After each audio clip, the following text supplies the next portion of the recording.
يا عبادي الذين آمنوا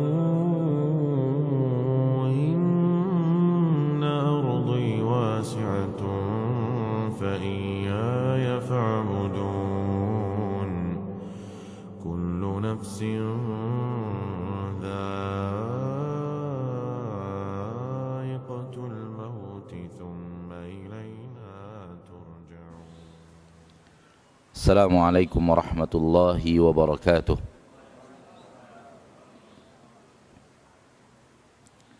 إن الحمد لله نحمده ونستعينه ونستغفره ونعوذ بالله من شرور أنفسنا ومن سيئات أعمالنا. من يهده الله فلا مضل له ومن يضلل فلا هادي له. أشهد أن لا إله إلا الله وحده لا شريك له وأشهد أن محمدا عبده ورسوله صلى الله عليه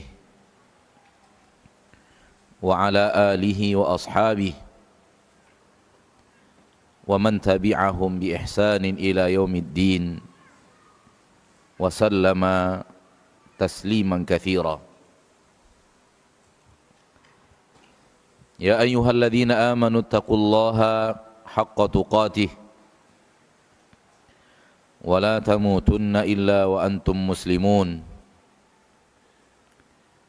يا أيها الناس اتقوا ربكم الذي خلقكم من نفس واحدة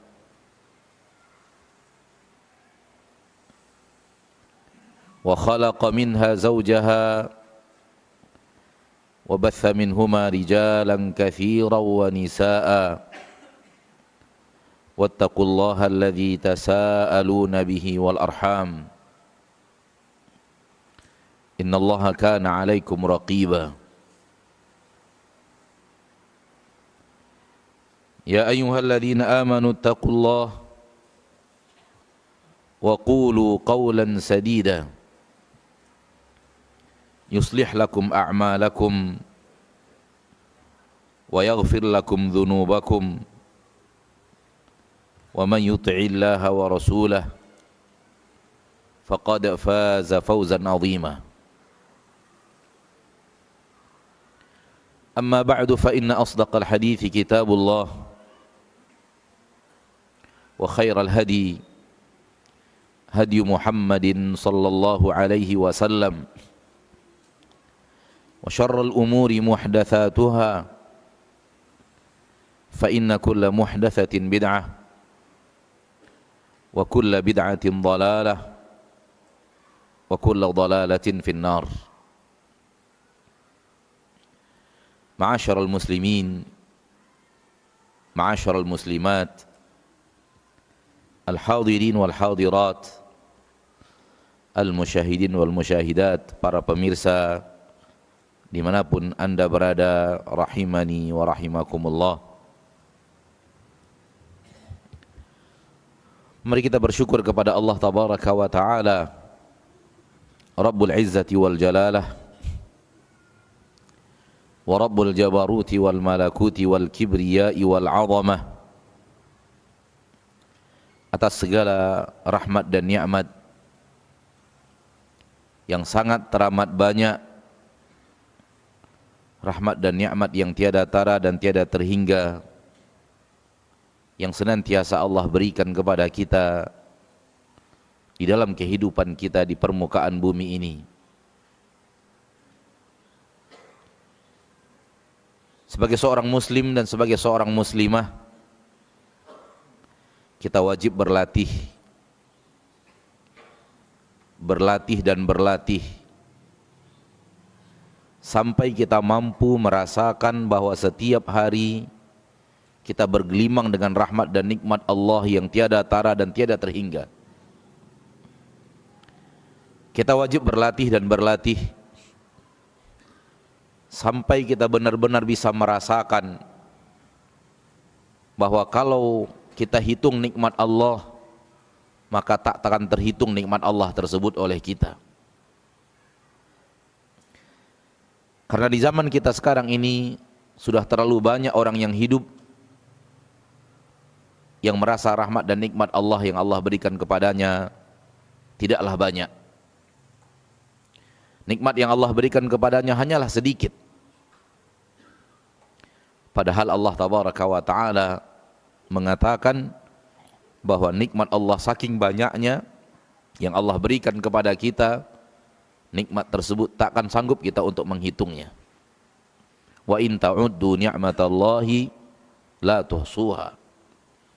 Kalau kalian menghitung-hitung nikmat Allah, niscaya kalian tidak akan bisa untuk menghitung secara keseluruhan nikmat Allah itu. Tak sanggup kalian menghitungnya. Begitu banyaknya nikmat yang Allah berikan kepada kita. Permasalahannya adalah apakah kita merasakan banyak itu atau tidak? Apakah banyak yang Allah katakan di dalam ayat tadi setiap hari kita merasakannya atau tidak? Seharusnya kita rasakan karena kita mendapatkan.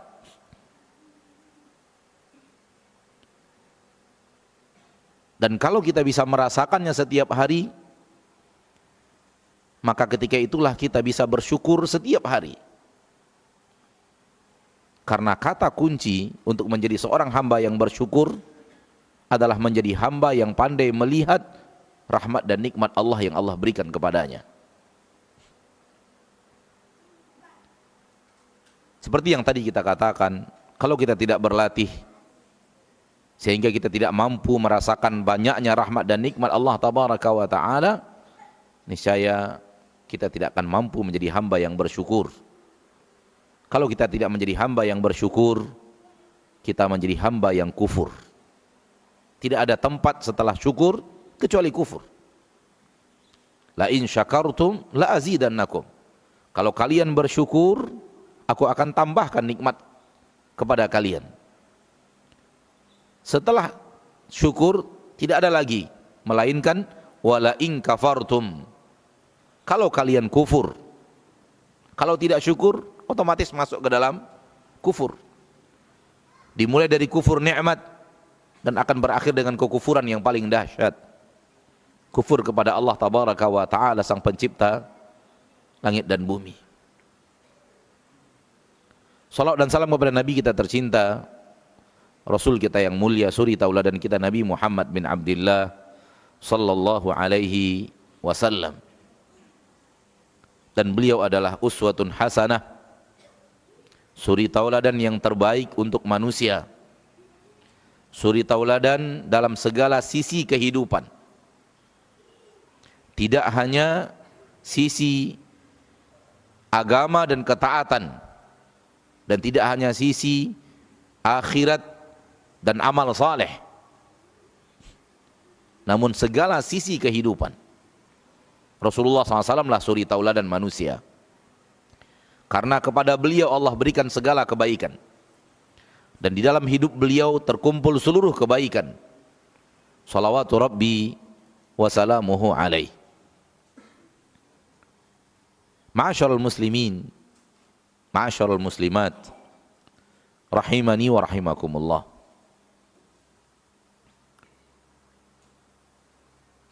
Belum lagi kita dilahirkan oleh ibu kita dan kita masih berada di dalam rahim ibu kita,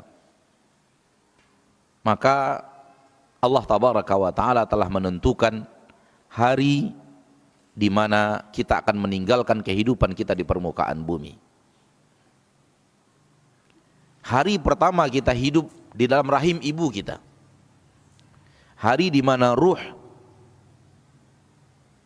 ditiupkan ke dalam rahim seorang wanita, ke dalam janin yang ada di dalam rahim wanita itu. Dan ketika itu kita di dalam rahim ibu kita. Hari pertama ruh itu ditiupkan, berarti hari itu hari pertama kita hidup. Diperintahkan kepada malaikat untuk mencatat 4 perkara. Sebagaimana hadis yang sahih, dari Nabi kita tercinta Muhammad sallallahu alaihi wasallam. Setelah 3 kali 40 hari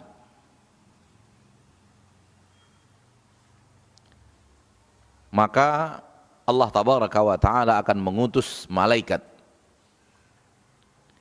dan diperintahkan untuk meniupkan ruh ke dalam janin. Wa yu'maru bi arba'i kalimatin. Kemudian diperintahkan untuk mencatat 4 perkara. Bi katfi rizqihi wa ajalihi wa amalihi wa syaqiyyun aw sa'id. Diperintahkan malaikat untuk mencatat rezekinya. Apa saja yang akan menjadi rezeki kita selama hidup di permukaan bumi ditulis oleh malaikat. Wa ajalihi, dan dicatat kapan ajalnya. Sudah ditulis oleh malaikat. Kapan kita akan meninggalkan kehidupan kita di permukaan bumi ini? Harinya, tahunnya, bulannya, tanggalnya, harinya, jamnya, detiknya, dan tidak akan lari daripada ajal tersebut. Sebagaimana yang Allah ulang di beberapa ayat di dalam Al-Quran. Likulli ummatin ajal, fa idza jaa ajaluhum la yastakhiruna sa'atan wa la yastaqdimun. Setiap manusia, setiap kaum, setiap umat memiliki ajal masing-masing.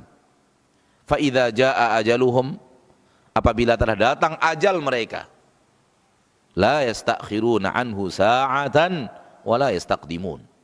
Niscaya mereka tidak akan bisa untuk mempercepatnya barang sesaat, enggak bisa. Atau mengundurnya barang sesaat. Itu tidak bisa. Wa amalihi, yang ketiga, disuruh malaikat untuk mencatat amalnya. Apa saja yang akan terjadi pada dirinya, apa saja yang dia perbuat, apa saja yang akan dia kerjakan, apa saja yang akan terjadi dalam kehidupan janin ini dari awal sampai ajalnya. Dan yang terakhir, dan ini yang paling berbahaya, yaitu syaqiyyun aw sa'id. Ditulis juga apakah ini orang, janin ini menjadi orang yang celaka, penduduk neraka, atau menjadi orang yang bahagia, penduduk surga. Ini sudah berulang-ulang kita sampaikan tentang takdir, bahwa semua telah tertulis dan akan terjadi sesuai dengan yang tertulis, dan tidak akan lari sedikit pun dari apa yang tertulis. Dan yang tertulis itu bukanlah bentuknya paksaan Allah untuk melakukan apa yang tertulis, namun karena Allah Maha tahu akan apa yang akan kita kerjakan. Allah Maha berilmu, sehingga belum lagi kita mengerjakan, sebagaimana belum lagi kita hadir ke majelis ini, Allah sudah tahu kita akan hadir ke majelis ini. Sehingga telah tertulis di dalam catatan itu pada hari ini kita akan duduk di majelis ini. Pakaian yang kita gunakan, kendaraan yang kita pakai, dan seterusnya dan seterusnya. Bukan paksaan, namun catatan itu karena catatan itu datang dari Allah. Allah Maha tahu segala-galanya, walaupun belum kita lakukan, Allah sudah tahu kita pasti akan melakukannya. Dan di poin yang terakhir, hasil final. Hasil final pun telah ditentukan. Hasil finalnya pun telah ditentukan. Ini yang akan ia kerjakan seumur hidupnya, hasil akhirnya celaka. Na'udzubillah, penduduk neraka. Ini yang akan terjadi pada hidupnya, ini akan dia kerjakan seumur hidupnya. Hasil akhirnya orang yang bahagia, orang yang beruntung, penduduk surga. Sudah ditentukan. Dan Allah berfirman di dalam Al-Quran surat Qaf, ma yubaddalul qawlu ladayya. Di sisiku pendapat tidak dirubah-rubah. Keputusan tidak akan dirubah-rubah. Tidak ada perubahan di sisi Allah Subhanahu wa taala. Wa ma ana bidhallamin lil abid. Dan aku tidak pernah menzolimi hamba-hamba. Keputusan itu bukan penzoliman. Ketika seorang diputuskan masuk neraka, bukan Allah menzoliminya. Karena Allah tidak pernah menzolimi apapun dan siapapun. Keputusan itu dia adalah hasil akhir final akan apa yang dikerjakan manusia seumur hidupnya. Sekali lagi kita tidak ingin berpanjang-panjang dalam masalah bahasan takdir dan catatan takdir. Karena semua kita tidak tahu catatan itu apa isinya.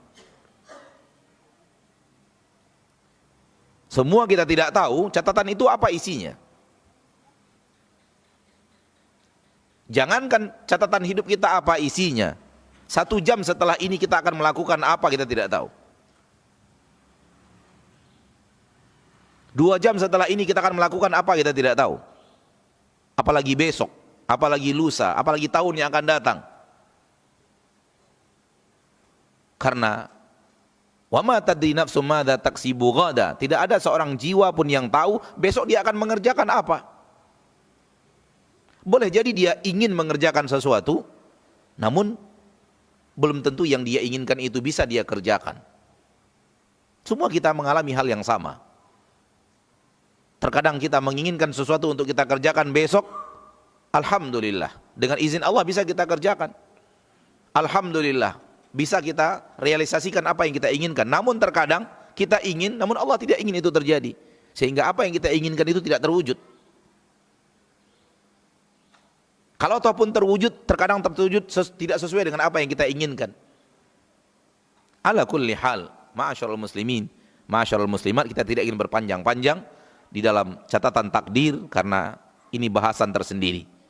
Karena pada kesempatan yang berbahagia ini kita diminta untuk berbicara tentang ajal. Di poin yang kedua. Di poin yang kedua wa ajalihi, ditentukan ajalnya kapan.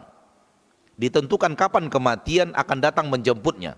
Kapan dia didatangi oleh malaikat maut untuk mencabut ruhnya dari badan. Telah ditentukan waktunya. Maka semua kita, ma'asyarul muslimin, ma'asyarul muslimat rahimani wa rahimakumullah, sebenarnya sudah jelas kapan tanggal kematian kita. Sudah jelas. Hanya saja kita tidak tahu. Hanya saja kita tidak tahu kapan tanggal kematian tersebut. Ketika dia datang, tak ada tempat untuk lari. Tak ada tempat untuk menghindar. Di dalam Al-Quran surah An-Nisa Allah katakan, aina ma takunu yudrikumul mautu walau kuntum fi burujim musyayyadah. Dimanapun kalian berada, yang namanya kematian pasti mendatangi kalian. Yudrikum, pasti akan menguber kalian sampai kepada kalian kematian itu. Walau kuntum fi burujim musyayyadah, walaupun kalian berada dalam benteng yang sangat kokoh sekalipun. Buat benteng sekokoh apapun di permukaan bumi tak akan ada manfaatnya untuk menghindar daripada kematian. Maka kematian itu pasti. Kematian itu pasti dan sudah ada tanggalnya. Cuman kita tidak diberitahu oleh Allah Tabaraka wa Ta'ala kapan kematian itu. Dan Allah Tabaraka wa Ta'ala menyembunyikan kematian itu bahagian daripada ujian kehidupan di permukaan bumi. Bahagian daripada ujian. Karena agama Allah yang luar biasa ini telah Allah buat sedemikian luar biasa hebat. Saling lengkap melengkapi. Saling kuat menguatkan. Satu kondisi mendukung kondisi yang lainnya. Satu kondisi mendukung kondisi yang lainnya. Salah satunya adalah di mana ketika kematian ini dirahasiakan oleh Allah. Ketika kematian dirahasiakan oleh Allah Subhanahu wa Ta'ala dan tidak diberitahu kepada kita kapan datangnya. Ada apa dengan kematian yang dirahasiakan? Kenapa dirahasiakan dan kenapa tidak diberitahu kepada manusia kapan kematian itu? Seperti yang tadi kita katakan, satu kondisi mendukung kondisi yang lainnya, saling kuat menguatkan.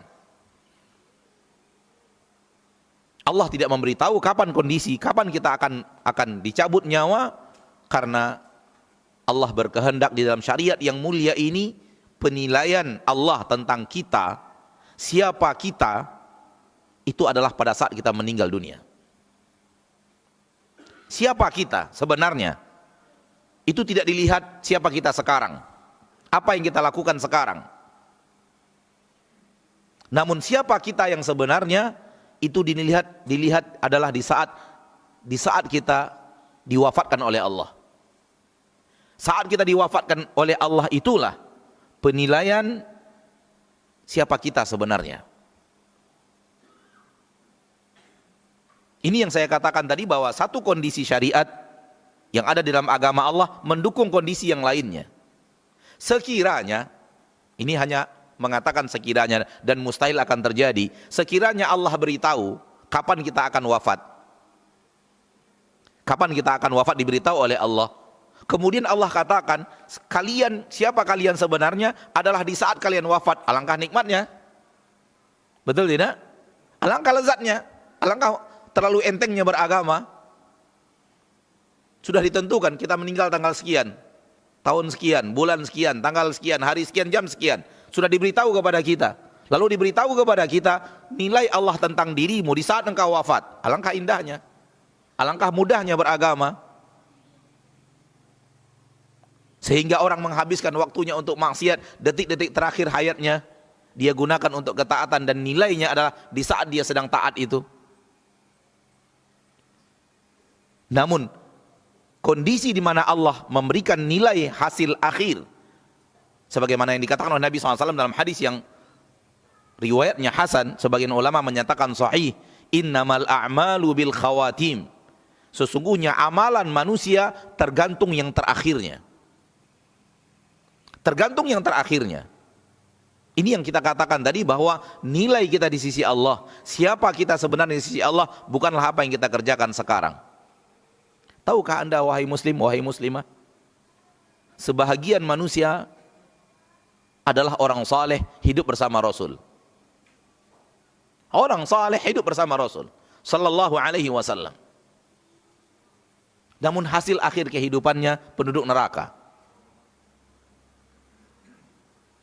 Kata Abu Hurairah radhiyallahu taala an, suatu hari kami sedang berkumpul beberapa orang, kata Abu Hurairah. Berapa orang? Para sahabat Nabi sallallahu alaihi wasallam. Dan Rasul lalu melewati kami yang sedang berkumpul beberapa orang itu. Kemudian Rasul berkata, salah seorang di antara kalian yang sedang berkumpul ini, semuanya sahabat ketika itu, semuanya ahli ibadah, semuanya murid-murid terbaik Rasulullah sallallahu alaihi wasallam ketika itu. Kita bicara di saat itu, di saat Rasul berbicara sallallahu alaihi wasallam. Kata Abu Hurairah, di antara kalian, salah seorang di antara kalian yang ada ini, gerahamnya, gigi gerahamnya di neraka lebih besar daripada gunung Uhud. Kata Abu Hurairah, maka kami saling lihat melihat apa yang kondisi kami wafat. Kata Abu Hurairah, satu persatu dari kami yang ada itu mulai wafat di atas husnul khatimah. Satu persatu wafat di atas husnul khatimah. Sampai tinggal berdua lagi, kata Abu Hurairah. Tinggal saya dan Rajal bin Unfuah. Sementara Rajal bin Unfuah, saya tahu banyak sekali orang yang merekomendasi bahwa dia adalah orang yang sangat saleh. Sehingga saya sangat takut dan khawatir, kata Abu Hurairah, sayalah lelaki yang dikatakan Rasulullah SAW tersebut. Karena Rajal bin Unfuah terkenal dengan ibadahnya, ahli ibadah, taat kepada Allah Tabaraka wa Ta'ala, abid, orang yang rajin beribadah, rajin menghambakan diri kepada Allah Tabaraka. Sehingga saya sangat takut, kata Abu Hurairah, bahwa sayalah lelaki itu. Karena saya dibandingkan Rajal bin Unfuah, sepertinya dia lebih banyak ibadahnya daripada saya. Akan tetapi Allah takdirkan ternyata bukanlah Abu Hurairah. Ternyata yang lelaki itu adalah Rajal bin Unfuah. Rajal bin Unfuah dikirim oleh Nabi sallallahu alaihi wasallam untuk menasihati nabi palsu. Nabi palsu bernama Musailamah Al-Kadzab, karena Al-Kadzab itu artinya pendusta. Nabi yang mengatakan dia Al-Kadzab. Ya, namanya adalah Musailamah. Diutus Rajal bin Unfuah untuk menasihati Rajal bin Unfuah diutus untuk menasihati Musailamah. Namun ternyata Musailamah berhasil menipunya dan menggodanya dan berhasil untuk mengajaknya untuk bergabung bersamanya dan menjanjikan harta yang melimpah ruah, menjanjikan kekuasaan yang tinggi, menjanjikan kekayaan yang sangat banyak dengan satu syarat. Dia pergi kepada orang lain, kepada manusia di Yamamah dengan mengatakan, aku mendengar Nabi Muhammad SAW mengatakan bahwa dalam masalah kenabian aku berserikat dengan Musailamah. Dalam kenabian aku, yaitu Nabi Muhammad SAW, bersekutu atau berserikat, sama-sama punya, aku dan Musailamah. Hanya itu syaratnya. Akan diberikan harta yang melimpah ruah, akan diberikan kedudukan tinggi, akan diberikan kekayaan yang sangat luar biasa. Sampai akhirnya Rajal bin Unfuah ya tergiur dengan janji-janji duniawi tersebut, kekayaan duniawi tersebut, kenikmatan duniawi, dan melakukan apa yang dimintakan kepadanya secara dusta, dan ia sampaikan itu kepada manusia, dan akhirnya sampai terbunuh di perang Yamamah tersebut. Baru Abu Hurairah bersujud syukur, ternyata dua laki-laki yang tersisa bukan dia yang disebut oleh Nabi sallallahu alaihi wasallam. Yang ingin kita garis bawahi, ma'asyiral muslimin, ma'asyiral muslimat, adalah kondisi Rajal bin Unfuah ketika Nabi berbicara. Siapa dia ketika itu? Demi Allah, saya bisa mengatakan demi Allah, amal kita dibanding amal dia ketika itu nggak ada apa-apanya. Apabila dibandingkan keimanan, ketakwaan, rajinnya beribadah, hebatnya salat, hebatnya puasa, hebatnya membaca Al-Quran, dekatnya dengan ibadah Rajal bin Unfuah ketika Nabi berbicara itu, dibandingkan kita, nggak ada apa-apanya. Nggak ada apa-apanya kita. Akan tapi Allah Maha tahu segala sesuatu. Allah Maha tahu segala sesuatu. Dan Allah tidak pernah menzalimi hambanya ketika Allah memberikan keputusan bahwa hamba itu di neraka. Ada sesuatu pada diri orang tersebut yang buruk, yang mendominasi sifatnya, sehingga akhirnya Allah tabaraka wa ta'ala tunjukkan di akhir hayatnya siapa dia sebenarnya. Ini yang dikatakan oleh Nabi sallallahu alaihi wasallam di dalam hadis yang sahih, wa inna ahadakum la ya'malu bi amali ahlil jannah hatta ma yakunu bainahu wa bainaha illa dhira' fayamalu bi amali ahlin nar fayasbiqu alaihi alkitab fayamalu bi amali ahlin nar fayadkhulaha. Salah seorang di antara kalian beramal amalan ahli surga. Saking rajinnya, saking hebatnya dia beramal-amal di surga, bagaikan seolah-olah antara dia dan surga hanya tinggal sejengkal. Keadaan dia ketika itu. Fayasbiqu alaihil kitab. Tapi catatan kitab sudah lebih dahulu dicatat bahwa dia adalah penduduk neraka. Karena Allah tahu siapa dia. Siapa dia yang sebenarnya. Dia menyembunyikan kejahatannya di balik manusia. Dia melakukan kemaksiatan ketika manusia tidak melihatnya, dan dia tidak akan bisa menyembunyikan itu dari pandangan Allah Subhanahu wa ta'ala. Manusia taunya dia orang saleh. Manusia taunya dia ahli ibadah, sehingga manusia mengira bahwa antara dia dan surga hanya satu jengkal. Namun Allah tahu siapa dia. Allah tahu isi hatinya. Allah tahu apakah dia melakukan itu ikhlas atau tidak. Ataukah dia menginginkan sesuatu daripada dunia, walau hanya pujian manusia. Walau hanya pujian manusia. Sebagaimana hadis yang sahih, 3 orang penduduk neraka yang pertama kali menginginkan pujian manusia di dalam ilmu, menginginkan pujian manusia di dalam jihad, menginginkan pujian manusia dalam kedermawanannya. Allah tahu isi hatinya. Kalau dikembalikan kepada penilaian manusia, manusia menilainya orang alim, ahli ilmu, ahli syariat, ahli jihad, ahli infak dan sedekah. Namun Allah tidak bisa ditipu. Allah tahu isi hati manusia. Allah tahu apakah mereka benar-benar berhak untuk menjadi penduduk surga atau tidak. Sehingga Allah tidak pernah menzalimi. Fayasbiqu alaihil kitab, telah didahului dia oleh catatan kitab bahwa dia penduduk neraka dan akan terbukti di akhir hayatnya. Fayasbiqu alaihil kitab fayamalu bi'amali ahli nar, dia akan beramal dengan amalan ahli neraka dan wafat ketika beramal amalan ahli neraka, fayadkhuluha, dia akan masuk ke dalam neraka itu. Ini sering ditanyakan kepada kita oleh sebagian kaum muslimin dan kaum muslimat, Ustadz, bagaimana seperti ini, bagaimana seperti ini, bagaimana seperti ini? Bukankah ini orang tersebut dizolimi? Kita katakan tidak. Allah tidak menzoliminya. Namun maknanya yang Anda tidak faham dan mengerti. Kalau orang benar-benar beriman dan beramal saleh, dan serius beriman dan beramal saleh, serius di hatinya, serius di amalan anggota badannya, mustahil Allah perlakukan itu kepadanya. Karena Allah tidak menzalimi hamba seperti yang tadi kita katakan di awal. Allah tidak pernah menzalimi. Namun ketika dia rajin beramal saleh, ternyata wafatnya su'ul khatimah, buruk di akhir hayatnya, fahamlah kita, pengetahuan kita tentang dia dan pengetahuan Allah tentang dia berbeda. Faham? Kita menilai seseorang, Allah juga menilai seseorang. Ternyata penilaian kita terhadap orang itu, dia orang saleh. Ternyata penilaian Allah terhadap orang itu, dia tidak saleh. Kalau penilaian kita dengan penilaian Allah berbeda, penilaian siapa yang benar? Penilaian Allah. Mustahil penilaian kita menang melawan penilaian Allah terhadap seseorang. Ini makna hadis. Bahwa kita menilainya orang saleh, Allah menilainya orang buruk.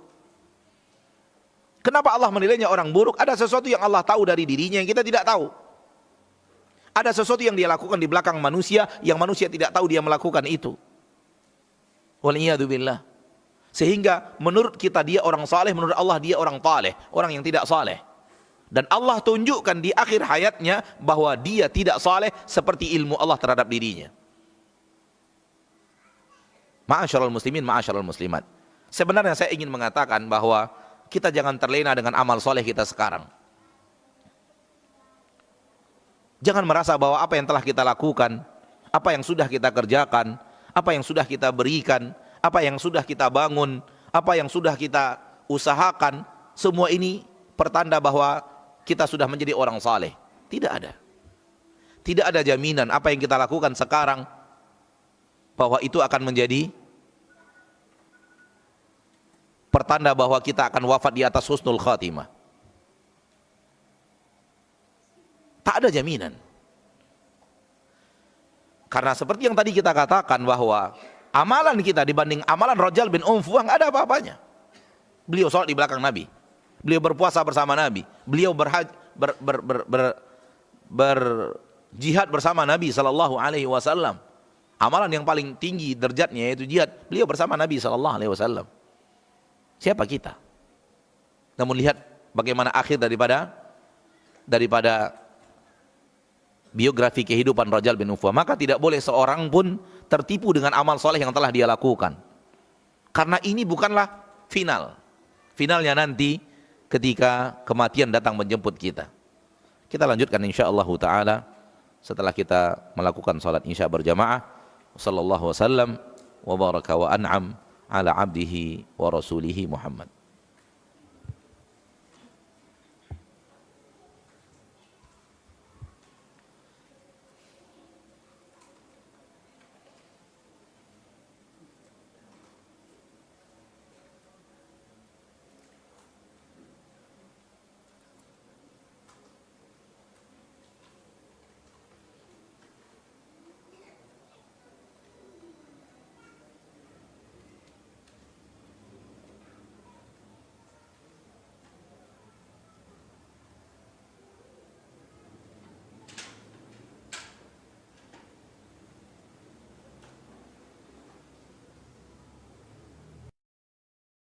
Namun sebaliknya juga tidaklah mustahil terjadi.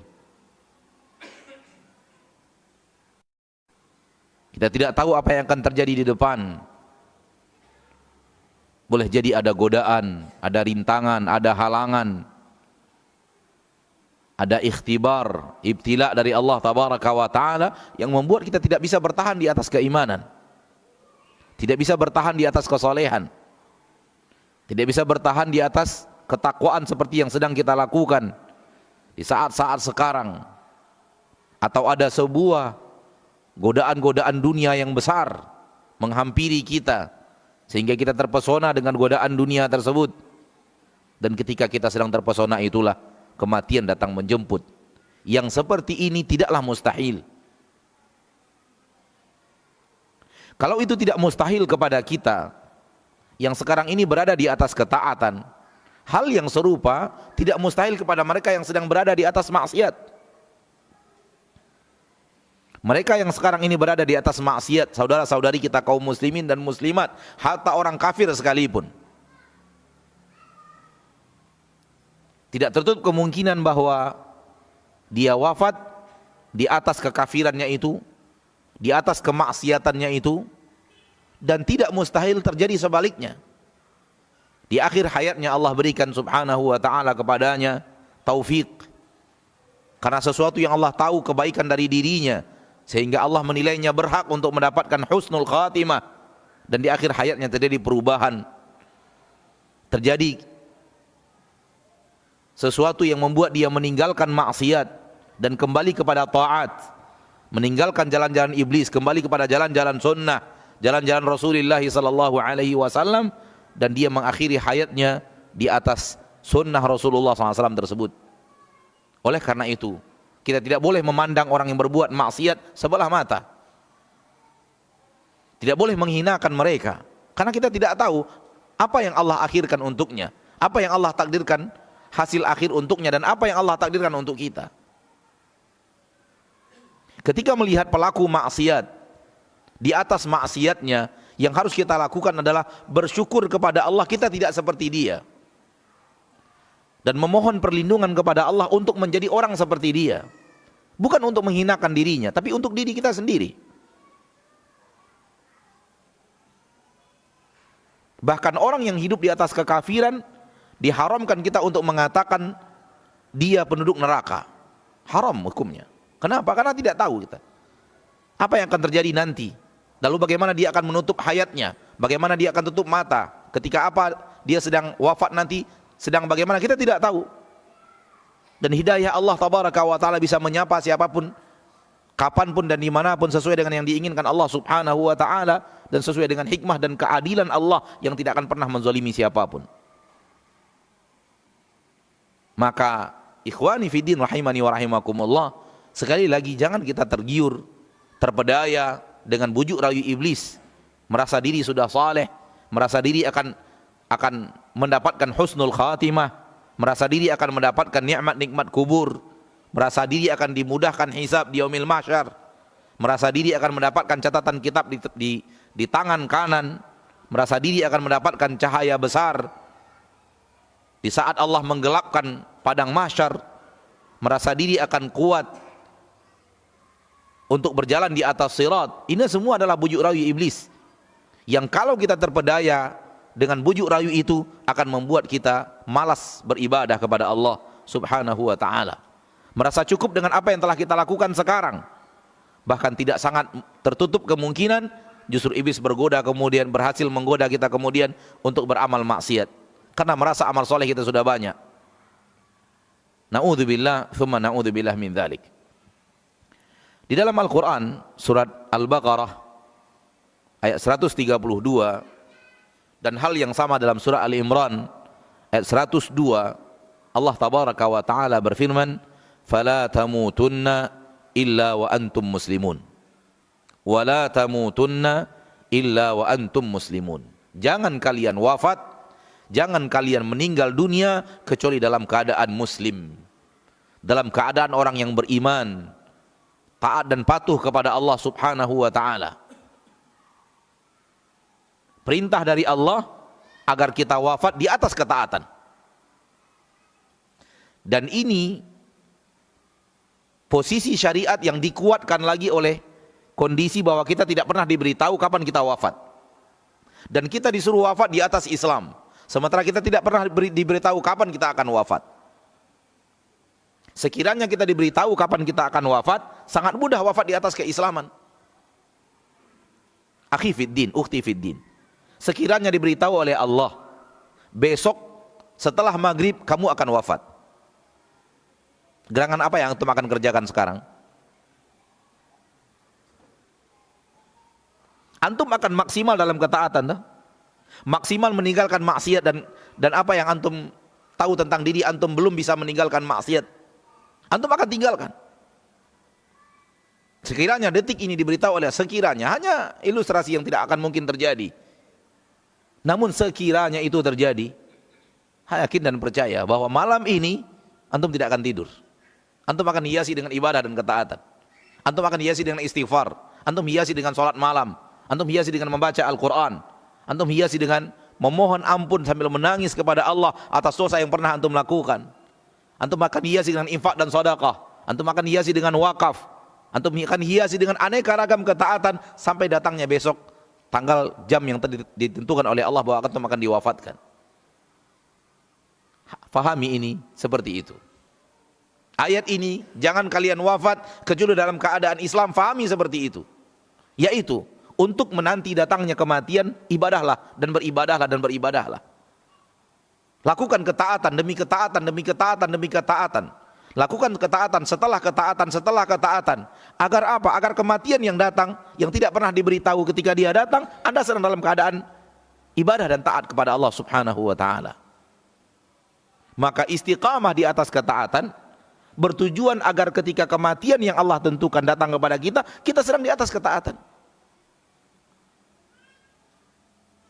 Tujuan istiqamah itu adalah menciptakan atau mewujudkan wafat di atas ketaatan.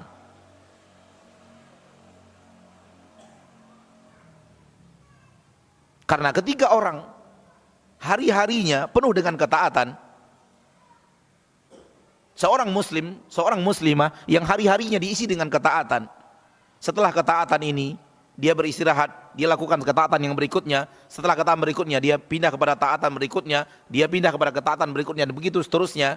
Setelah membaca Al-Quran dia berzikir, setelah berzikir dia hadir di majelis ilmu, setelah hadir di majelis ilmu dia pergi berbakti kepada orang tua, setelah pergi kepada orang tua dia pergi lagi untuk mencari nafkah yang halal, setelah mencari nafkah yang halal dia pergi ke masjid, setelah duduk di masjid dia membaca, terus berganti satu ketaatan dengan ketaatan yang lainnya, dia continue dalam itu. Harapannya adalah ketika kematian yang tidak pernah Allah tentukan, tidak pernah Allah beritahu kapan datangnya, datang, dia sedang dalam bahagian daripada ketaatan itu. Ini makna firman Allah tabaraka wa taala, wala tamutunna illa wa antum muslimun. Jangan kalian wafat kecuali dalam keadaan muslim, dalam keadaan orang yang berserah diri kepada Allah, orang yang patuh dan taat kepada Allah dan beriman kepada Allah Subhanahu wa taala.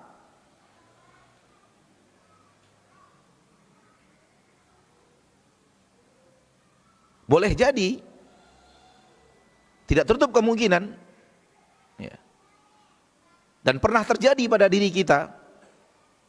Hari ini, malam ini, saudara kita duduk bersama kita, duduk di majelis taklim. Ketika pulang dari majelis taklim terjadi tabrakan. Dan setelah tabrakan itu dia masuk rumah sakit dan tidak keluar dari rumah sakit kecuali sudah menjadi jenazah. Terjadi dalam biografi kita, dalam kehidupan ana. Ya, ketika itu sedang berada di majelis taklim di salah satu masjid yang selalu kita isi di kota Pekanbaru, dan rutin kajian itu kita adakan pada hari Rabu malam. Salah seorang ikhwan kita duduk bersama kita, sehat walafiat, nggak ada apa-apa, nggak ada cacat, nggak ada sakit, nggak ada apapun. Dan pulang dari majelis taklim dia memakai kendaraan sepeda motor. Ketika dia akan berbelok ke arah jalan rumahnya, ketika itu dia ditabrak oleh sepeda motor lainnya yang melaju dalam kecepatan tinggi. Ketika itu dia langsung pingsan, langsung koma, dilarikan ke rumah sakit. Besoknya dia keluar dalam keadaan sudah menjadi jenazah. Jadi hal yang itu tidak tertutup kemungkinan. Ya. Seperti yang Anda katakan tadi, kematian kita tidak pernah tahu kapan datangnya. Boleh jadi hal yang seperti itu menimpa kita. Dan kalau dia menimpa kita, fa ni'ma al-maut. Alangkah nikmatnya kematian yang seperti itu. Kematian setelah taat dan patuh kepada Allah, itu yang kita inginkan, itu yang kita cari. Apa yang kita cari di dunia ini kalau bukan wafat di atas ketaatan? Wafat husnul khatimah. Maka ketika orang berbicara tentang dirinya, kasihan dia, kasihan tiba-tiba wafat, saya mengatakan jangan kasihan, dia justru berbahagia insya Allah dengan keadaan yang dia dapatkan. Karena tujuan kita hidup di dunia adalah wafat di atas husnul khatimah. Apa yang kita cari di dunia ini kalau bukan wafat di atas husnul khatimah? Penilaian akhir dari Allah tentang diri kita bahwa kita orang baik. Apa yang lebih daripada itu? Bukankah kita katakan tadi penilaian Allah tentang diri kita, siapa kita akan terlihat di saat kita wafat? Dia wafat, akhir yang dia lakukan adalah duduk di majelis taklim. Ya laha minal maut. Ya laha min ni'am. Alangkah nikmatnya kematian yang seperti itu. Karena tidak tertutup kemungkinan justru wafat kita jauh lebih buruk daripada itu. Walaupun tidak di atas maksiat sekalipun, mungkin di atas hal yang bukanlah majelis taklim, majelis ilmu, bukan sedang pulang menimba ilmu. Rasulullah SAW bersabda, barang siapa yang pergi ke masjid, maka Allah berikan kepadanya hidangan di surga, dan begitu juga ketika dia pulang dari masjid. Allah ketika dia berjalan ke masjid, Allah siapkan hidangan di surga. Pahalanya akan ada hidangan-hidangan surga, auraha, atau dia pulang dari masjid. Ketika dia pulang dari masjid majelis taklim, hidangan Allah sedang Allah lakukan atau sedang Allah takdirkan untuknya di surga, ketika itu dia wafat. Itu akhir hayatnya. Maka kita katakan dia justru insya Allah, kita tidak bisa memastikan, namun insya Allah dia berbahagia dengan kematiannya tersebut, bukan menderita. Ma'asyarul muslimin, ma'asyarul muslimat, rahimani wa rahimakumullah.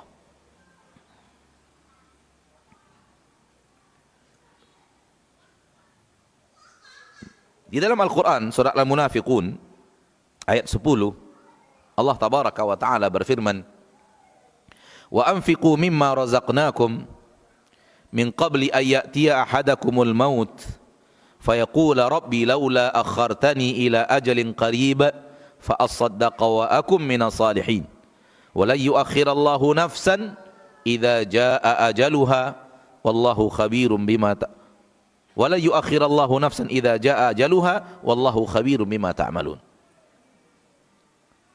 Surah Al-Munafiqun ayat yang ke-10 dan ke-11. Allah berfirman yang artinya, dan infakkan sebahagian dari yang kami rezekikan kepada kalian. Allah tidak minta semuanya, sebahagian. Infakkan sebahagian yang kami rezekikan kepada kalian sebelum datang kepada kalian kematian. Baru kemudian kalian berkata, Rabbi, wahai Rabbku, laula akhartani ila ajalin qarib. Andai engkau undurkan kami barang sejenak. Undurkan ajal kami walau sesaat. Fa asaddaqa, niscaya aku akan bersedekah. Wa akum minas salihin, niscaya aku ingin menjadi orang saleh. Penyesalan di saat kematian datang menjemput, di saat bakhil mengeluarkan harta, di saat malas menjadi orang saleh. Wa la yu'akhirallahu nafsan idza jaa ajaluha. Allah tidak akan pernah undurkan jiwa manapun kalau sudah datang ajalnya. Yang sudah kita bacakan ayatnya tadi, Allah tidak akan pernah undurkan. Allah ketika menentukan tanggalnya, menentukan saatnya, menentukan detiknya, akan datang di hari itu, di jam itu, di detik itu. Tak akan diundur walau sesaat, dan tidak akan dimajukan walau sesaat. Di dalam ayat ini banyak orang mengira bahwa ini hanya orang kafir, ayat untuk orang kafir. Abdullah bin Abbas mengatakan tidak, radhiyallahu anhu wa ardhah.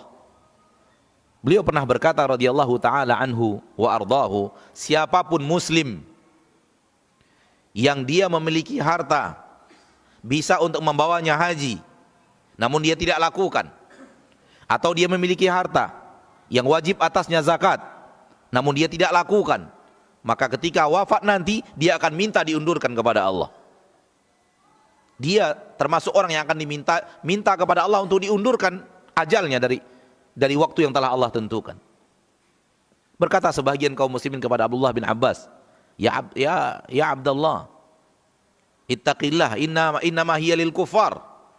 Sesungguhnya permintaan mengundurkan kematian itu hanyalah untuk orang-orang kafir. Kata Abdullah bin Abbas, tidak. Kata Abdullah bin Abbas, tidak. Sa'atlu alaikum minal Qur'an. Aku akan bacakan kepada kalian dari Al-Quran. Ayat ini beliau bacakan, namun beliau bacakan satu ayat sebelumnya. Satu ayat sebelumnya, sebelum ayat ini persis, beliau memulainya dari satu ayat sebelumnya. Beliau membacakan firman Allah tabaraka wa ta'ala, ya ayyuhalladzina amanu. Hai orang-orang yang beriman. Menunjukkan bahwa ayat ini bukan hanya untuk orang kafir. Bahwa permintaan diundurkan ajal bukan hanya untuk orang kafir. Karena ayat sebelumnya, ya ayyuhalladzina amanu la tulhikum amwalukum wala auladukum an dzikrillah wa man yaf'al dzalik fa ulaika humul khasirun. Hai orang-orang yang beriman, jangan sampai harta kalian, jangan sampai anak-anak kalian melalaikan kalian dari zikir kepada Allah. Jangan sampai melalaikan kalian daripada ibadah kepada Allah.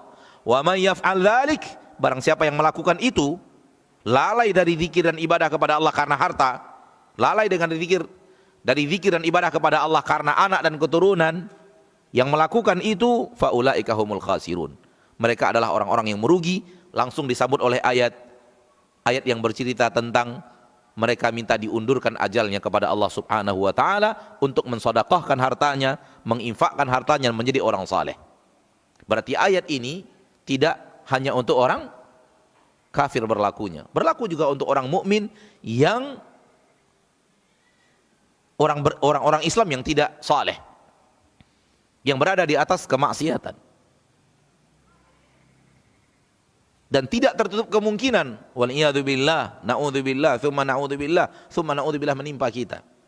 Kalau kita tidak segera menghiasi hari-hari kita dengan ketaatan, menghiasi hari-hari kita dengan istiqamah di jalan Allah Subhanahu wa taala, dan tidak segera bertaubat daripada maksiat yang Allah tabaraka wa taala larang daripada kita. Ma'asyiral muslimin, ma'asyiral muslimat, semua kita introspeksi diri. Ana dan antum sama-sama kita introspeksi diri. Naam, kita sudah beramal saleh. Naam, kita sudah melakukan ketaatan. Benar, kita sudah membaca Al-Quran, salat dan yang lainnya. Pertanyaan berikutnya adalah, bagaimana dengan maksiat? Bagaimana dengan maksiat? Apakah masih ada maksiat yang sifatnya kontinu, yang sifatnya selalu dikerjakan? Atau maksiat itu adalah maksiat yang terjadi sekali-sekali? Mari tanya diri kita. Di bahagian mana kita? Dan hanya kita yang tahu. Siapa diri kita hanya kita yang tahu. Mungkin istri kita pun tidak tahu. Apalagi orang lain, apalagi tetangga, apalagi teman, apalagi sahabat dan guru yang hanya bertemu sekali-sekali. Hanya kita yang tahu. Dan Allah pasti lebih tahu daripada kita. Mari kita bertanya kepada diri kita sendiri dan bertanya dengan penuh kejujuran, siapa saya? Apakah saya orang yang terjatuh kepada kesalahan sekali-sekali? Atau saya orang yang kontinu di atas kesalahan? Hari ini melakukan kesalahan itu, besok juga melakukan kesalahan yang sama, besok juga melakukan kesalahan yang sama, berikutnya juga melakukan kesalahan yang sama, berikutnya juga melakukan dosa yang sama. Atau saya orang yang jatuh kepada dosa hanya sekali-sekali? Kalau jatuhnya kepada dosa sekali-sekali, insya Allah, kalau Anda ikhlas, kalau Anda benar di dalam hati Anda beriman dengan serius, dan secara amalan Anda buktikan jatuh kepada maksiat sekali-kali, insya Allah kalau bertahan di atas ini, husnul khatimah. Tapi dengan syarat bertahan di atas itu. Tidaklah menjadi syarat istiqamah bagi seorang insan Bani Adam tidak pernah terjerumus ke dalam kesalahan. Bukanlah menjadi syarat. Karena kalau itu syaratnya, semua kita tidak akan berhasil. Semua kita tidak akan sanggup. Yang sanggup hanya para nabi dan para rasul. Tak pernah terjerumus kesalahan, siapa yang bisa? Kita ditakdirkan Allah bersalah. Hari ini kita diberikan sebuah pertanyaan, Ustadz, Bagaimana caranya supaya iman saya tidak pernah turun lagi untuk selama-lamanya? Saya menjawab, caranya gampang. Engkau berubah dulu menjadi malaikat, baru bisa. Tapi selagi engkau masih menjadi manusia, itu tak akan bisa engkau lakukan. Karena manusia ini ditakdir Allah bersalah. Karena hikmah dan kebijaksanaan Allah dan hikmah Allah yang luar biasa, yang di luar kemampuan kita untuk mengetahuinya, kenapa kita sebagai manusia diciptakan makhluk yang bersalah. Ma'asyarul muslimin, ma'asyarul muslimat. Jadi tidak mungkin kita hidup selamanya istiqamah tidak pernah berbuat dosa, itu mustahil. Maka kalau ada saudara kita yang tergelincir ke dalam kesalahan dan kita tahu, maafkan dia. Carikan uzur untuknya. Jangan celah dia. Karena memang dia manusia. Kemudian introspeksi diri, siapa kita? Kita juga pasti melakukan kesalahan. Hanya beda dia dan kita, dia orang tahu, kita tidak. Itu bedanya. Apa yang membedakan seorang yang anda anggap orang saleh dan orang yang anda anggap tidak saleh? Yang membedakannya adalah orang yang anda anggap saleh karena anda tidak tahu kesalahannya. Karena Allah tutupi dari dia kesalahannya itu. Allah tutupi dari anda, dari manusia, kesalahannya. Dan Allah ketika menutupi kesalahannya, karena Allah sayang kepadanya. Bukan karena dia pandai menutupi kesalahannya.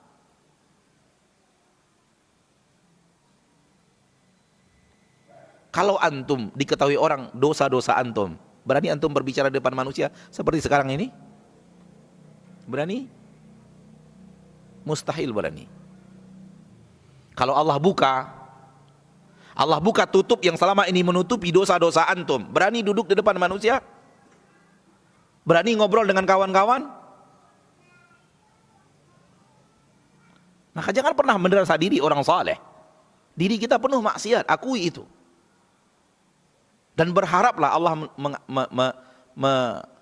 mengakhiri usia kita dengan di atas ketaatan.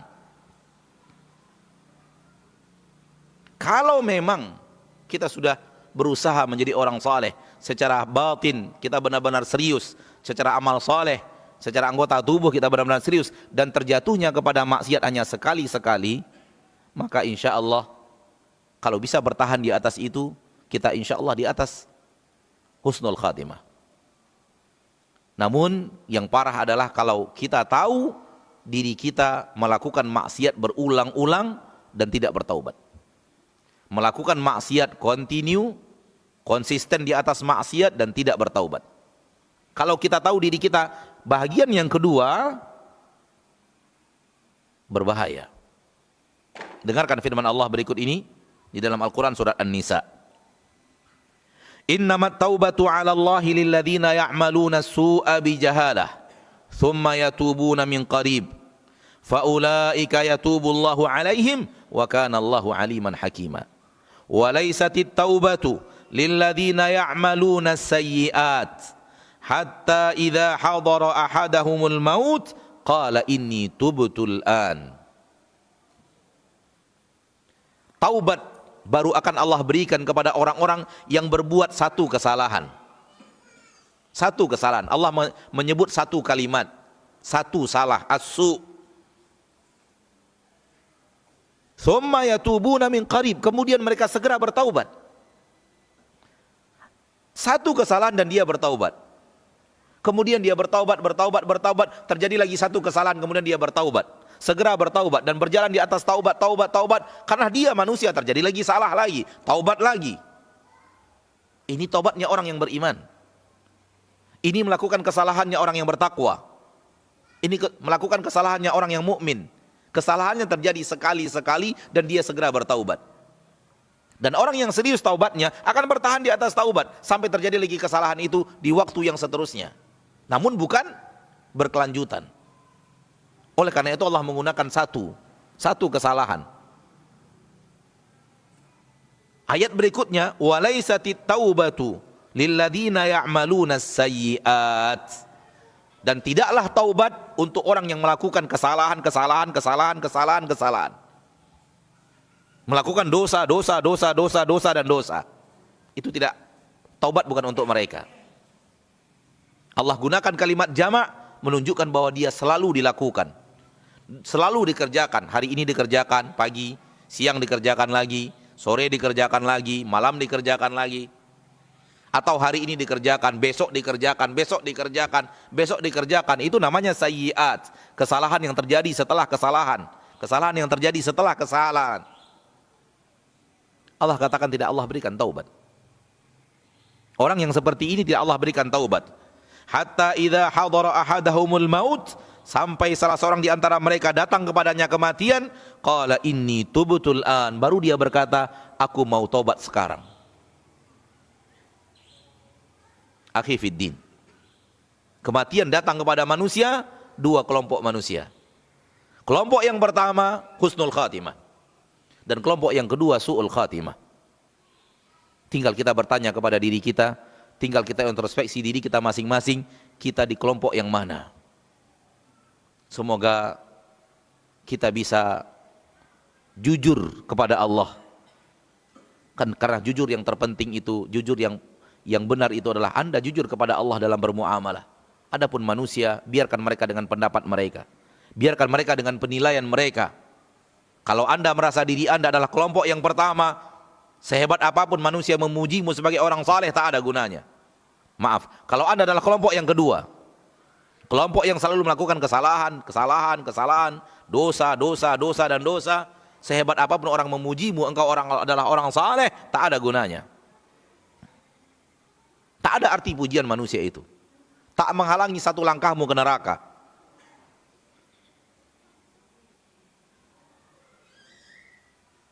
Namun kalau engkau adalah orang yang pertama, yang selalu beribadah, terjatuh ke dalam dosanya sekali-sekali dan segera bertaubat, walaupun orang mengatakan engkau orang sesat, tak ada mudarat bagi dirimu.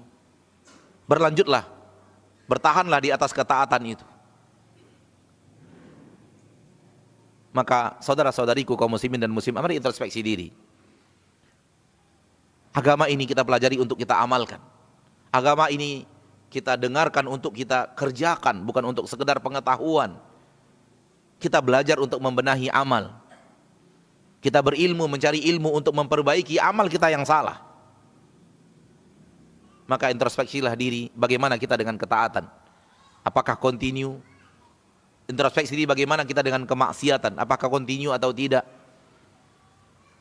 Dan jangan kira bahwa waktu masih panjang untuk membenahi diri.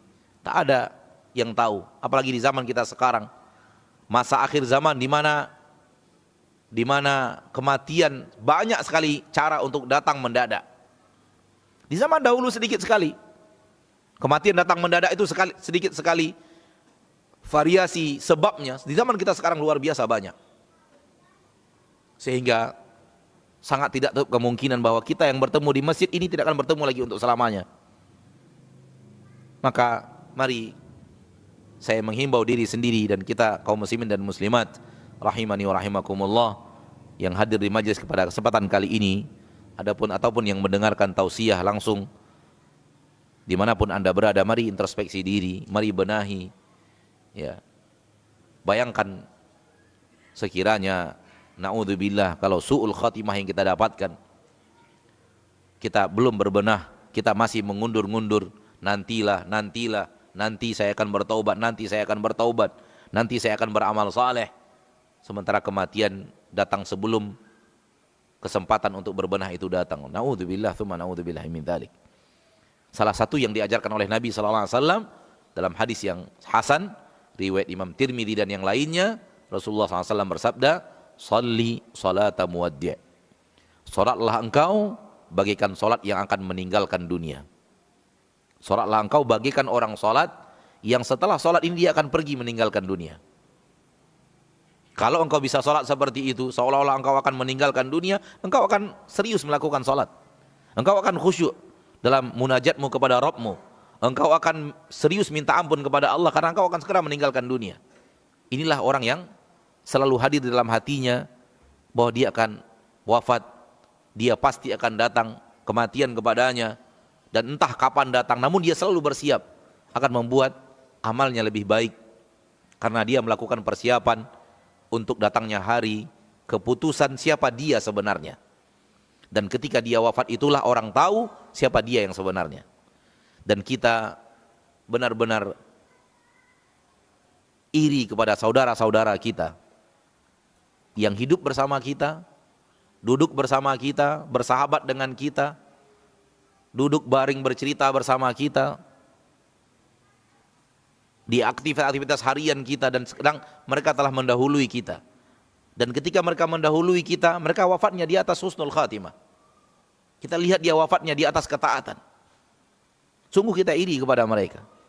Karena mereka telah mencapai tujuan hidupnya. Wafat mengakhiri usianya di atas ketaatan. Yang pergi bersafar untuk mendirikan masjid dan mendirikan pesantren. Lalu kemudian kecelakaan dan wafat ketika itu juga. Ada saudara kita yang pergi ke masjid untuk duduk di majelis taklim dan kecelakaan di saat mau menuju ke sholat subuh itu, dan di hari itu dia wafat. Saudara kita yang pulang dari pengajian yang tadi kita katakan, sahabat kita, ustadz kita yang wafat ketika sedang membaca buku, belajar ilmu agama Allah tabaraka wa ta'ala, dan ketika dia sedang menimba ilmu itu, malaikat datang menjemput, malaikat maut datang menjemput, dan kawan-kawan kita yang lainnya yang kita tahu biografi hidupnya diakhiri dengan ketaatan. Kita iri, sungguh iri kepada mereka. Karena kita tidak pernah tahu bagaimana kesudahan daripada usia kita di permukaan bumi. Benar kita berharap husnul khatimah, namun tidak ada jaminan. Benar kita takut su'ul khatimah, namun tidak ada jaminan. Maka perbanyaklah usaha, dan Allah akan melihat usaha tersebut. Dan kalau usaha itu benar-benar berasal dari hati yang jujur, maka Allah mustahil akan menyia-nyiakan kita dan menzolimi kita. Kalau jujur kita dalam ketaatan, jujur di dalam hati, jujur dalam anggota tubuh, maka Allah pasti memberikan kepada kita kebaikan tersebut. Semoga apa yang bisa kita bicarakan pada kesempatan yang berbahagia ini bermanfaat, terutama bagi yang berbicara, dan semoga Allah tabaraka wa ta'ala menjadikan kita hamba-hambanya yang mengakhiri hayat kita menemui kematian di atas ketaatan kepada Allah subhanahu wa ta'ala. Amin ya rabbal alamin. Sekiranya ada pertanyaan, maka kita akan jawab insya Allah.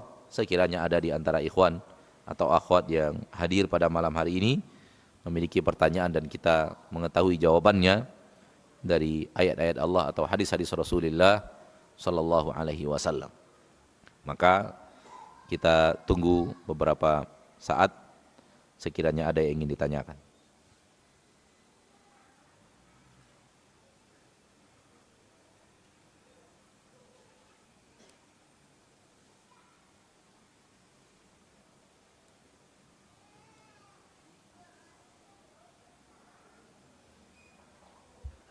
Silakan, Pak.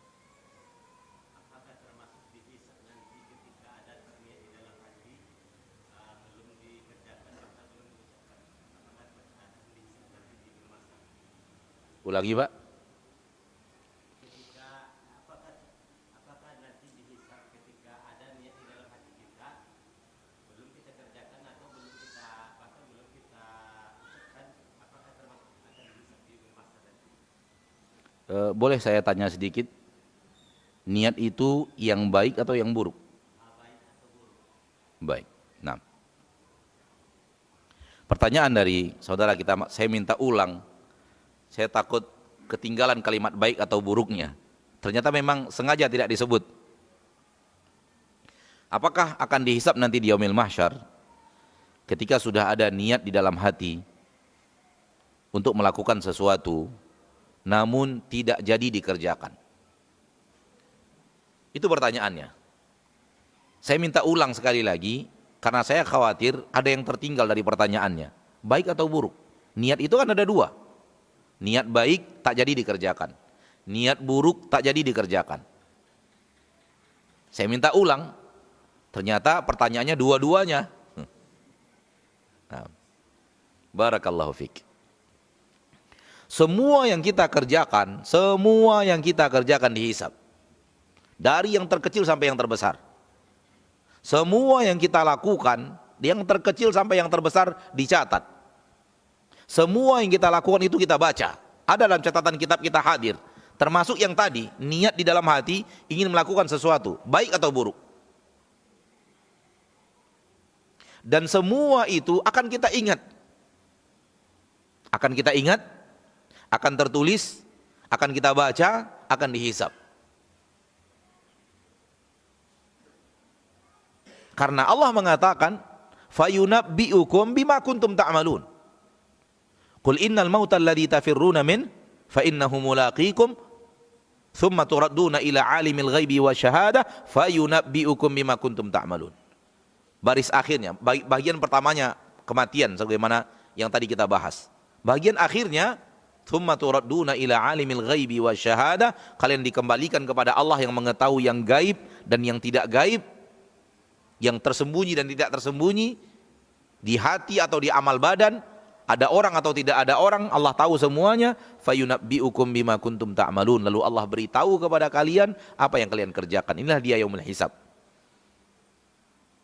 Namun syariat Allah yang maha mulia ini, syariat Allah yang luar biasa hebat ini, orang yang belum mengerjakan niat baik sudah dapat pahala. Dan orang yang belum mengerjakan niat buruk tidak mendapat dosa. Subhanallah. Agama yang menyayangi manusia. Agama yang luar biasa memberikan kesempatan kita untuk menjadi orang baik. Baru niat amal baik itu sudah dapat pahala. Sudah ada ganjarannya. Oleh karena itu bagian daripada hisab. Namun kalau niat jahat tidak jadi dikerjakan, tidak dijadikan dosa sampai dikerjakan. Sampai dikerjakan.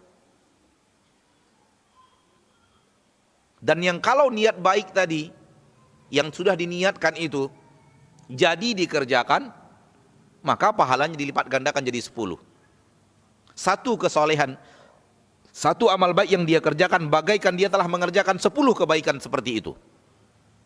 Dan kalau amal niat jahat yang ingin dia kerjakan tadi jadi dia kerjakan, itu hanya diberikan ganjaran satu kejahatan yang dia kerjakan itu. Lihat, saya ingin mengatakan bahwa Allah memberikan Anda jalan ke surga yang sangat lapang.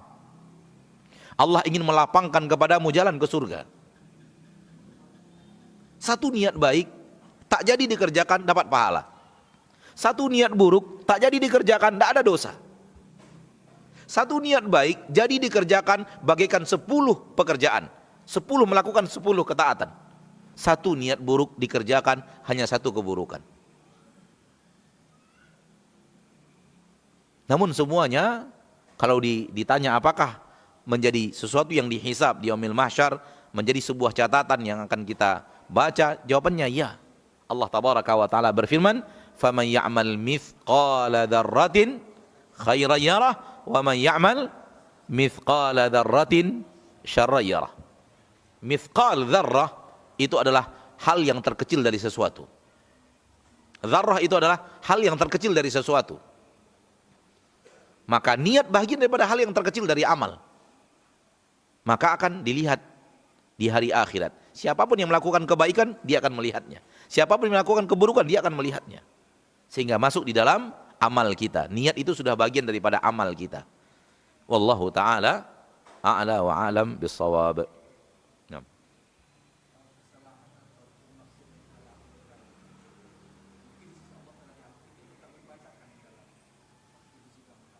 Baik. Pertanyaan berikutnya, maksiat yang pernah kita lakukan, kemudian kita bertaubat, dan taubat kita insya Allah nasuha, sehingga kita insya Allah dengan taubatan nasuha itu benar-benar di akhirat mendapatkan pengampunan. Kita tidak tahu apakah taubat kita sudah dinilai oleh Allah nasuha atau tidak. Namun pertanyaannya, sekiranya seseorang taubatannya nasuha dan taubatnya diterima oleh Allah sehingga dia mendapatkan pengampunan karena dia telah bertaubat, sebagaimana janji Allah melalui nabinya tercinta sallallahu alaihi wasallam, at-taubatu tajubbu ma qablaha. Taubat itu menghapuskan seluruh dosa yang ada sebelumnya. Pertanyaannya, apakah itu tetap akan dihisab? Jawabannya ya. Sama dengan jawaban yang tadi. Saya tetap akan dihisab. Tetap akan dihisab. Tetap akan dibaca, tetap ada dalam catatan, tetap akan ditanya oleh Allah Subhanahu wa taala. Dan pertanyaan Allah di yaumil hisab antara orang mukmin dan orang kafir berbeda. Pertanyaan orang mukmin di yaumil hisab, Allah menanyakan, menghisab di yaumil mahsyar kepada orang mukmin dan orang kafir berbeda. Kepada orang kafir detail, dikejar dengan pertanyaan-pertanyaan yang sangat membuat dia tersudut. Sementara orang mukmin hanya diingatkan akan dosa-dosanya. Orang mukmin hanya diingatkan dosa-dosanya. Adapun orang kafir munaqasyat. Ditanya detail maksiat yang dia kerjakan. Dan itu pun kepada orang kafir ketika ditanya detail maksiatnya, semua penduduk mahsyar mendengarkan. Sehingga terbongkar seluruh kesalahannya sekecil apapun. Maka kalau ingin menutup diri, tutuplah diri agar jangan terbongkar di akhirat kelak. Gak percuma menutup diri di permukaan bumi. Berapa orang lah yang bisa kita tutup di permukaan bumi di akhirat, dari Nabi Adam sampai manusia yang paling terakhir meninggal di permukaan bumi berkumpul. Dan orang-orang yang ingin Allah binasakan karena memang pantas untuk binasa, yang Allah akan azab karena pantas untuk diazab, Allah bongkar kesalahannya, Allah bongkar kemaksiatannya, dan Allah kejar dengan pertanyaan-pertanyaan detail dan didengarkan oleh seluruh penduduk mahsyar. Adapun orang mukmin, fasaufa yuhasabu hisaban yasira. Dia akan dihisab dengan hisab yang ringan. Apa itu hisab yang ringan? Pertama, ketika Allah akan berbicara kepadanya, diturunkan penutup. Sehingga hanya antara dia dan Allah. Penduduk mahsyar tidak ada yang tahu apa yang dibicarakan. Yang kedua, Allah tidak munaqasyat, tidak kejar dengan pertanyaan-pertanyaan. Paham nih yang saya maksud ya? Pertanyaan-pertanyaan mendalam. Tapi Allah hanya ingatkan, hambaku, kamu pernah melakukan ini? Hari ini kamu melakukan ini?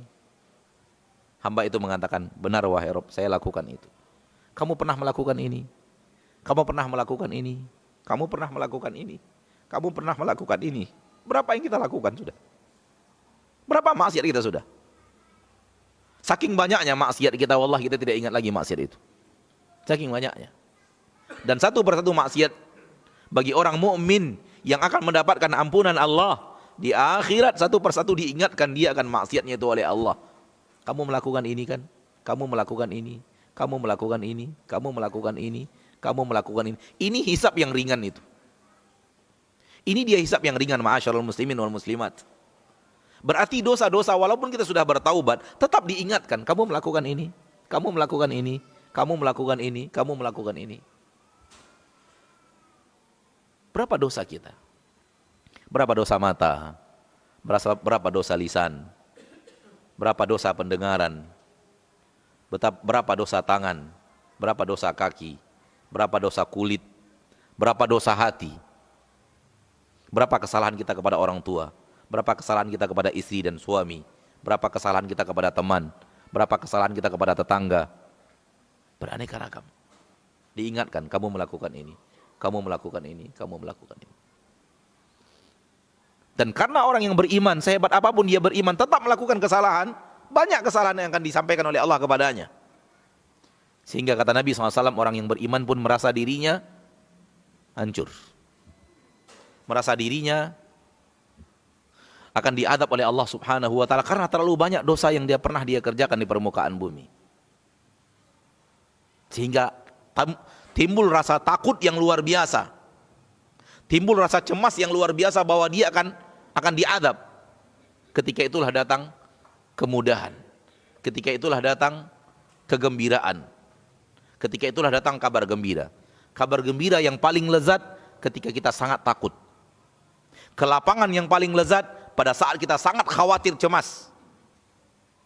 Dan itu yang terjadi. Di saat mukmin diingatkan kepadanya dosa-dosanya dengan cara hisaban yasira al-ard, dia merasa dirinya sudah hancur karena terlalu banyak dosa yang dia kerjakan seumur hidupnya. Ketika itulah datang kemudahan dari Allah. Allah mengatakan kepadanya, ya abdi, wahai hambaku,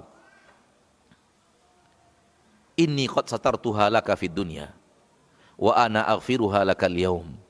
Wahai hambaku, dosamu yang kusebut-sebut tadi telah aku tutupi dari manusia untukmu di dunia. Telah aku tutupi. Itu yang kita katakan tadi. Kita berbuat maksiat bukan karena pandai menyembunyikannya, karena Allah menyayangi kita. Dosa-dosamu itu aku tutupi dari manusia, sehingga manusia tidak tahu. Kamu berbuat itu manusia tidak tahu. Aku yang menutupinya, kata Allah.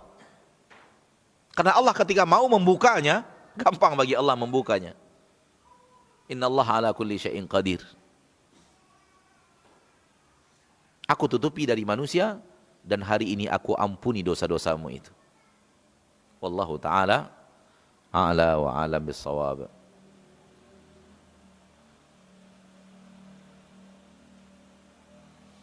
Pertanyaan terakhir pada malam ini, seperti apakah wajah seseorang yang meninggal husnul khatimah? Apakah tersenyum, keluar keringat dan yang lainnya? Seperti apa wajah? Tidak ada keterangan apapun.